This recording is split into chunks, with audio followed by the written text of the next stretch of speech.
Nous sommes vendredi en fin de semaine. Madame, Messieurs, bonsoir. Merci d'avoir pris ce rendez-vous de l'information. Dans l'actualité de ce soir, dimanche prochain, les 109 députés élus seront installés au Palais des gouverneurs à Porte-Novo.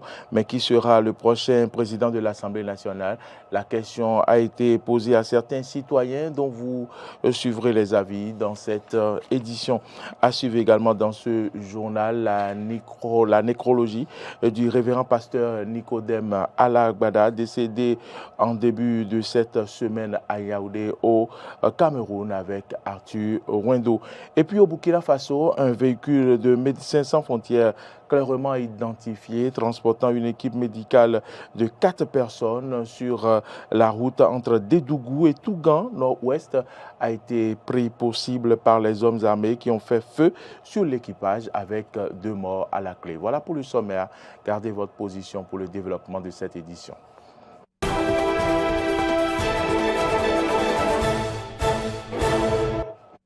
Merci à toutes et à tous pour l'attention. Bienvenue dans ce journal. Dans 112 heures, vous le savez, les 109 députés élus à l'issue des législatives du 8 janvier 2023 vont être installés dans leurs fonctions. C'est après cette étape que va intervenir l'élection du président de l'Assemblée nationale. À la question de savoir qui pourrait diriger la 9e législature, voici la réponse des citoyens interviewés à Cotonou par Clémence Tonoucoin.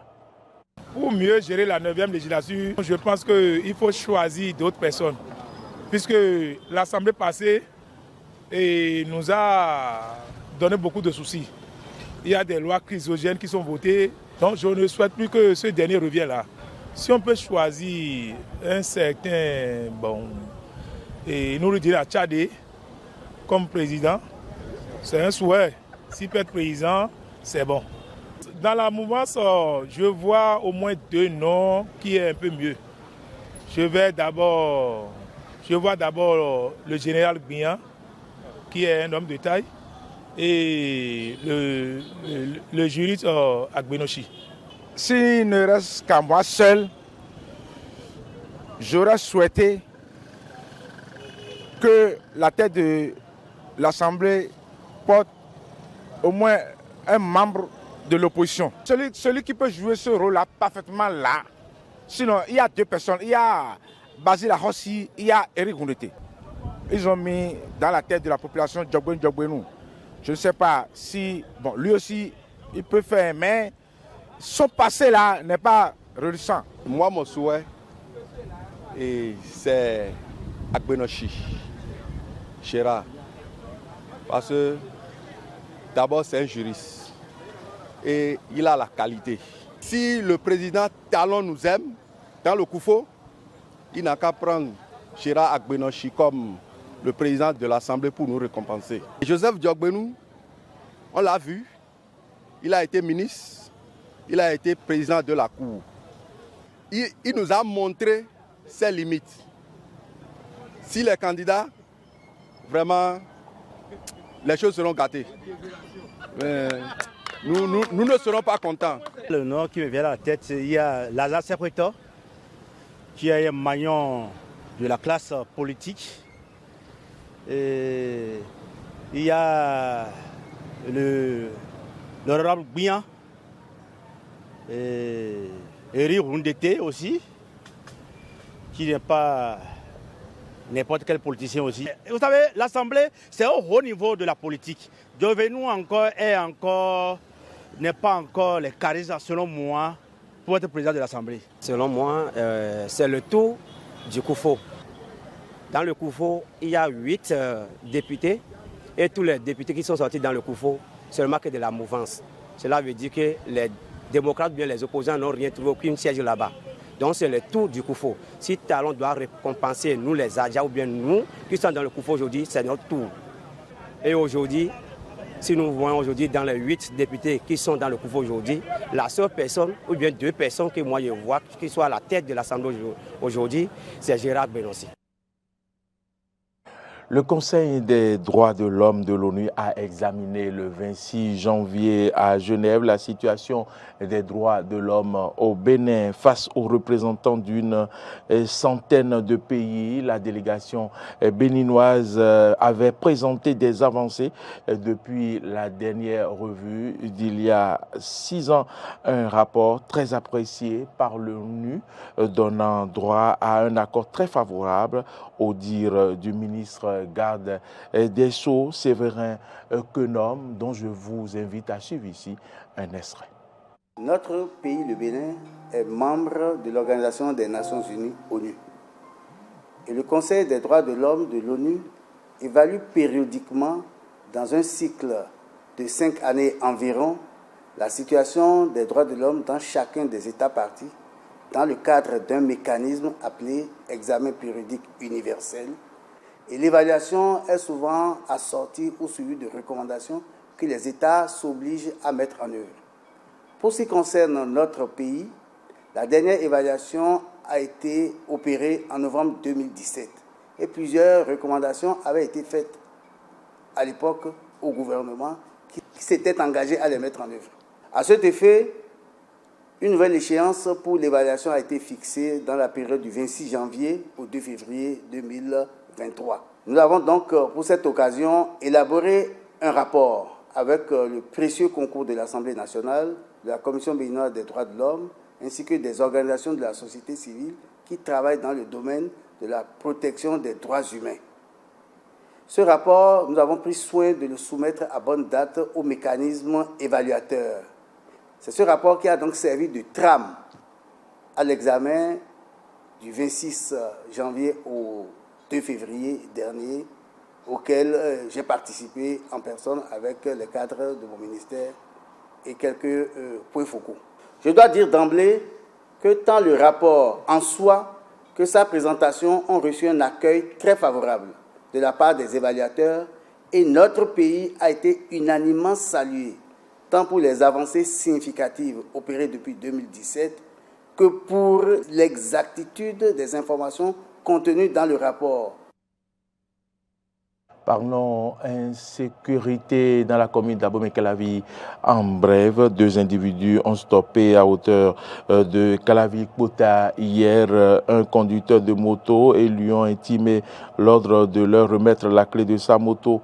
Le propriétaire de la dite moto s'est exécuté en remettant à ses vis-à-vis non seulement la clé de sa moto, mais aussi son téléphone portable. Après le départ des présumés voleurs, le jeune homme apprend-on à retrouver ses esprits et s'est mis à crier en racontant sa mésaventure aux populations. Une course-poursuite s'est engagée entre les conducteurs de taxi-moto et les présumés voleurs. Les conducteurs ont réussi à mettre la main sur les 2 présumés voleurs à hauteur du grand portail du collège d'enseignement général 1 d'Abomey-Calavi. Les 2 délinquants présumés ont subi la colère des populations informées. Les éléments du commissariat d'Abomey-Calavi arrivés sur les lieux ont pu maîtriser la population. Ces présumés voleurs ont été par la suite conduits au commissariat d'Abomey-Calavi pour la suite de la procédure. Autre information dans cette édition, l'ancien président de l'église protestante méthodiste du Bénin, le révérend pasteur Nicodème Alagbala, est décédé, vous le savez, en début de cette semaine à Yaoundé, au Cameroun, et qui est véritablement l'homme. Élément de réponse dans cet élément que nous propose Arthur Wendou. Nicodème Alagbala est né le 10 mai 1959 à Takan, Sakété. Il est entré au ministère pastoral en 1988. Son décès intervient à un moment marquant de la vie de l'église protestante méthodiste du Bénin, la première église au Dahomey qui s'apprête à fêter 180 ans d'évangélisation du 1843-2023.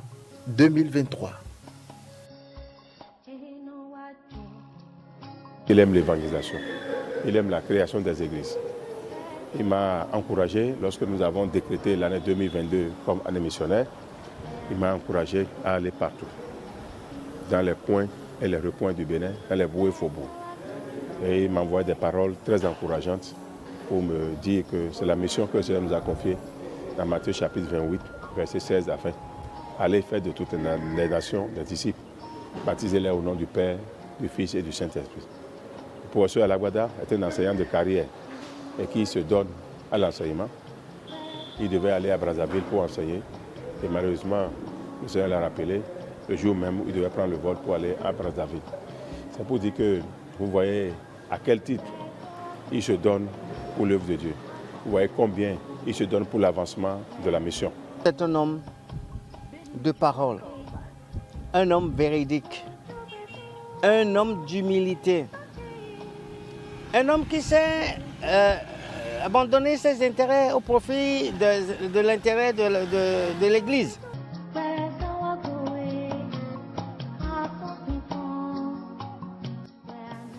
Révérend Dr Nicodème Alagbada a été président de l'aile EPMB Synode au temps fort de la crise au sein de cette confession. Puis, président de l'OTG, organe transitoire de gestion mis en place sous la médiation du président Patrice Talon et qui a abouti à la réconciliation et la réunification des deux camps. Il a été président de l'organe transitoire de gestion OTG de l'Église. Qu'il vous souvienne que notre Église a connu des difficultés pendant près de 20 ans. Et de 2016 à 2017, nous avons observé une période de transition qu'il a dirigée des mains de maître. Il a joué un rôle important, un rôle déterminant dans la réconciliation et la réunification de l'Église, dans la mesure où c'est lui qui a été le président de l'organe transitoire de gestion qui a conduit l'Église à l'unité. Il est arrivé à Cotonou parce que le président Talon l'a nommé comme président d'une commission ad hoc pour gérer une crise latente qui est au sein de l'Église actuelle. On se pose beaucoup de questions. Est-ce que ce sont ces ennemis qui sont à la base de ce qui est arrivé? Mais on ne peut pas le savoir. Il était jusque-là le président du comité ad hoc de veille de l'EPMB installé le 7 janvier 2023 dernier au temple de Béthanie à Akpakpa. La direction de Eden TV et Diaspora FM présente à sa famille éplorée ses vives condoléances. Et voilà, et nous présentons également toutes nos condoléances à cette congrégation. Et cette édition se poursuit avec maintenant l'insalubrité au marché de Zé-Plaque, une situation qui interpelle les responsables de la dite commune. C'est un reportage de Carnot François Ngoubadérenton. Situé dans l'arrondissement de Tango-Djevier, commune de Zé, le marché de Zé-Plaque est depuis quelque temps un lieu malpropre aux alentours inondés d'ordures qui dégagent une odeur insupportable. Une situation que déplorent les usagers. L'état du marché, surtout en saison pluvieuse, est insupportable. Nous souffrons trop. Avant, les gens venaient ramasser les ordures. Maintenant, on ne les voit plus.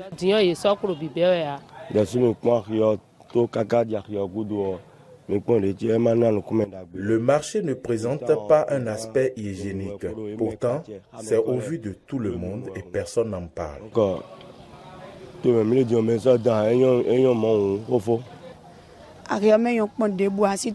Lorsqu'il pleut, il nous est impossible de rester dans le marché. C'est difficilement nous mangeons car c'est vraiment insalubre.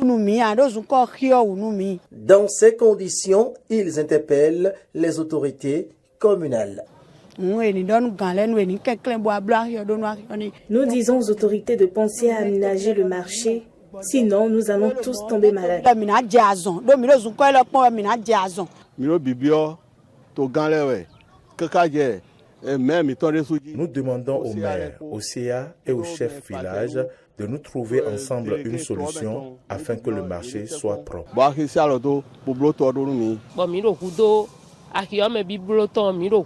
Réaménager le marché pour nous et nous allons voter pour vous en son temps. Quand on sait que la problématique de l'insalubrité dans les marchés constitue une préoccupation de santé publique en ce XXIe siècle, il urge une réactivité des services compétents pour que la propriété revienne dans le marché. Et dans la matinée de ce mercredi, un véhicule de Médecins sans frontières clairement identifié, transportant une équipe médicale de 4 personnes sur la route entre Dédougou et Tougan, nord-ouest, a été pris pour cible par des hommes armés qui ont fait feu sur l'équipage. 2 employés ont été tués tandis que 2 autres ont réussi à prendre la fuite, a précisé Médecins sans frontières. Les 2 victimes de nationalité burkinabé étaient employées par MSF depuis juin 2020, ajoute l'ONG, dont les membres sont bouleversés et indignés par cet assassinat. Selon la présidente de MSF, Isabelle Defourny, citée dans le communiqué, le Burkina Faso, théâtre de 2 coups d'État militaires en 2022, est pris depuis 2015 par une spirale de violence djihadiste apparue au Mali quelques années auparavant et qui s'est étendue au-delà de ses frontières. Les violences ont fait des milliers de morts civils et militaires et quelques 2 millions de déplacés. Et puis, les ministères des Affaires étrangères du Mali, de la Guinée et du Burkina Faso ont tenu une rencontre hier à Ouagadougou. La rencontre s'est soldée par une déclaration par laquelle les 3 pays en transition décident de mutualiser leurs efforts. Les chefs de la diplomatie des 3 pays demandent aux organisations sous-régionales et régionales de revoir leur copie suite aux sanctions. Les 3 pays ont décidé de mettre en place et d'institutionnaliser un cadre permanent de concertation au plus haut niveau afin de faire de ce partenariat Bamako-Conakry-Ouagadougou un axe gagnant pour le bien-être des populations. Ils demandent aux 2 organisations, la CEDEAO et l'Union africaine, un appui technique, financier concret et conséquent pour soutenir les efforts de sécurisation et accompagner le processus de retour à un ordre constitutionnel. Madame, Messieurs, c'est ici que se referme ce journal. Merci de nous avoir suivis tout au long de cette semaine. Restez en notre compagnie également pour ce week-end où déjà ce soir, vous pourrez suivre à 21h le forum des rédactions. Demain à 11h, Jardin d'Éden. Et puis dimanche, le grand rendez-vous déjà de l'investiture de l'autre côté de Porte-Novo, l'installation, j'allais dire, des députés de la 9e législature, mais également le grand rendez-vous d'entretien de dimanche. Merci à toutes et à tous et bon week-end à vous.